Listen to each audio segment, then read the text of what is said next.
Paul Benjamin is a bleeding-heart liberal CPA living in New York City whose ideal upper-middle-class existence is lying in tatters at his feet following a senseless break-in, the muggers in question violently murdering his wife and leaving his daughter catatonic.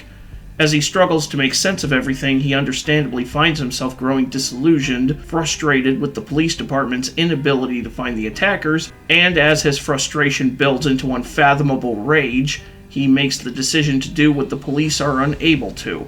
Purchasing a .32 caliber revolver while on a business trip in Arizona, Benjamin takes to the streets as a mugger-murdering vigilante. Brian Garfield's Death Wish, like its 1974 film adaptation, is a psychological character study about an average Joe's slow descent from mild-mannered pacifist to gun-wielding vigilante with a death wish. Garfield's inspiration behind the novel was becoming a victim of crime himself, albeit considerably less atrocities than the ones suffered by Paul Benjamin. His wife's purse had been stolen and his car had been vandalized. According to Garfield, quote, "I knew the vandal had done us no real harm, yet my first response to the discovery of the mindless voice was swift and stark. My boundaries had been violated, my property trespassed upon. He had no right. I'll kill the son of a bitch," unquote. He did eventually get over his little flash of anger, but the idea of a man who never got over crimes committed against his family stuck with the author.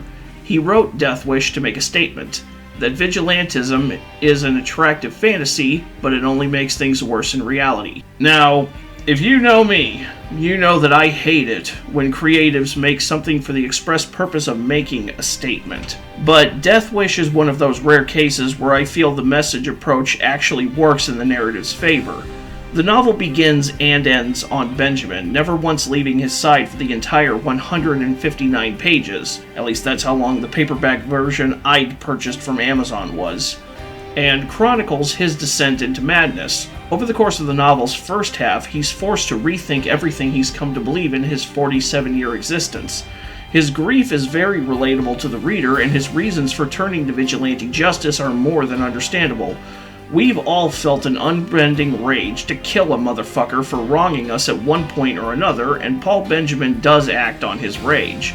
Despite being such a short novel, it is a slow burn. Benjamin doesn't act on his rage until just after the first half of the book, in which he fights back against a mugger with a sock full of quarters. It gives him a rush, and while out in Arizona, he finds himself appreciative of the state's gun laws, as opposed to New York's insane restrictions on firearm ownership and concealed carry. It isn't until around page 120 that he even makes his first kill, and once he gets a taste for it, that's where the madness really begins. Garfield doesn't relish in the violence the way other writers have been known to, but he instead allows it to come and go just as quickly as an actual shooting would in real life. Why do I appreciate the way it's done here? Because Garfield doesn't cram his message down your gullet.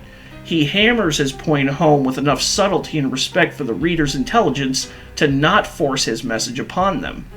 As far as the characters go, Paul Benjamin's descent from bleeding heart pacifist to terrified vigilante with a death wish is just relatable enough for us to feel for his suffering while being simultaneously concerned for his mental well-being. His arc does sell the message Garfield is trying to convey without the slightest hint of pretentiousness.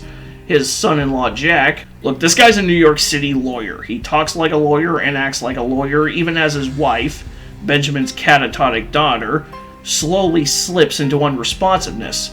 There's a glimmer of emotion in him on occasion, but that doesn't change the fact that I detest this character. I hate him and everything about him, and not just because of my personal distaste for defense attorneys. The people Benjamin works with serve to try and be a voice of reason for him as things continue to escalate, even if some of them happen to think the police are failing to do their jobs and that Benjamin's vigilante justice might be doing New York some good.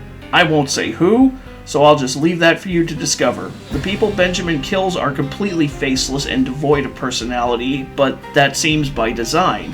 Since the book is entirely from his perspective and he's still struggling to cope with the loss of his family, of course Benjamin views the people he kills as faceless entities devoid of anything resembling humanity. The final verdict on Death Wish? Regardless of whether or not you've seen the film, which you absolutely should, give it a read.